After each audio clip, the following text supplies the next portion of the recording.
The legislative branch is split into two, the Senate and the House of Representatives. They are split into two because of checks and balances. This prevents tyranny. This branch was created by Article 1 of the Constitution. Together they create laws. In the Senate, there are 100 members, 2 per each state.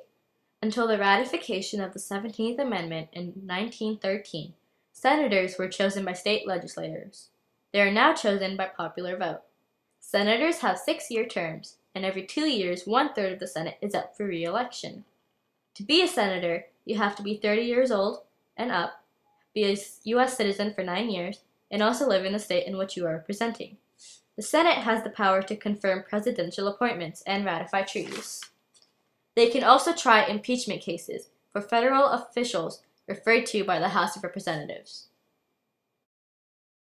The House of Representatives has 435 members. They are divided into the 50 states by the population, which is counted every 10 years. The House of Representatives confirm the Vice President's appointments, and they also approve any treaty that involves foreign trade. Representatives run every 2 years, and they must be 25 years old and up, be a U.S. citizen for 7 years, and also live in the state in which they are elected. The House of Representatives can initiate any revenue bills and impeach federal officers. They can also elect the president if there is a tie in the Electoral College. The judicial branch decides if laws or bills are unconstitutional or not. They can decide punishments for men or women who committed murders or went against a major law. To interpret the law, it's called jurisdiction. They deal with things involving the Constitution and disputes between states. Executive branch appoints federal judges. Article 3 created the judicial branch, and the requirements to be in the Supreme Court: you must be 30 years old and you must be a natural-born citizen. The United States Supreme Court consists of the Chief of Justice of the United States and 8 associate justices. The Supreme Court each year hears a limited number of cases, and it is asked to decide if it's constitutional or not. Those cases may begin in the federal or state courts, and they usually involve important questions about the Constitution or federal law.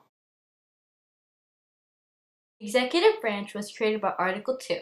It consists of the President and Vice President. The President enforces laws and is the Commander-in-Chief of the Armed Forces. To be President, you must be 35 years old and up, be a natural-born citizen, and have lived in the U.S. for 14 years. The President serves 4-year terms. The President is only allowed to serve 2 terms. The Vice President acts as a tiebreaker in the Senate. Before the ratification of the 12th Amendment in 1804, electors only voted for President, and the person who received the second greatest number of votes became Vice President.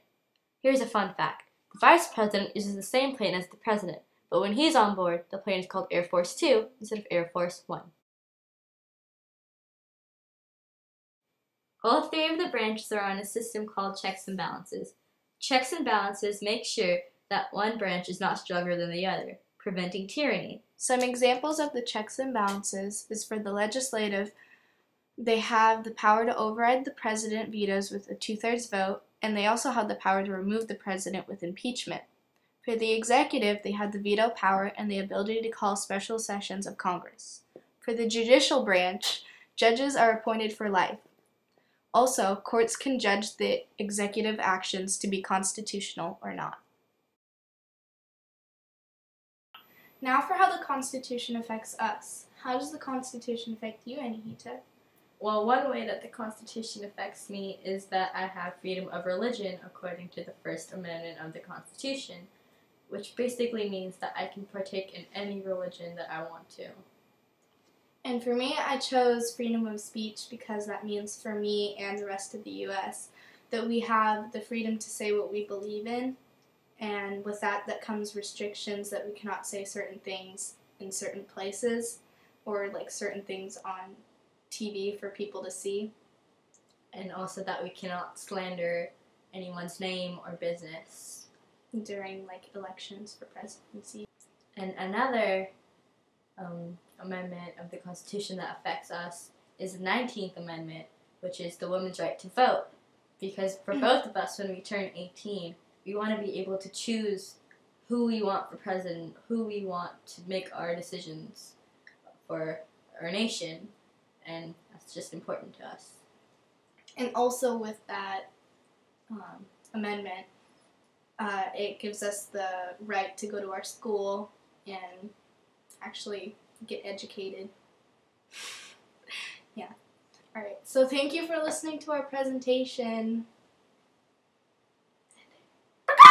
It's cutting out.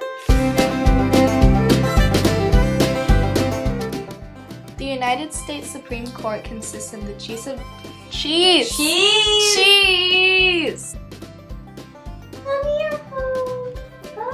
The United States. So how does the Constitution affect you, Abbie? That sounds so cheesy. Well, the Constitution affects me in Amendment 19, where I have the freedom of speech. No! Amendment 19 is women's rights to vote! Get it right! This is why I just don't mix with this Constitution work. When does this one?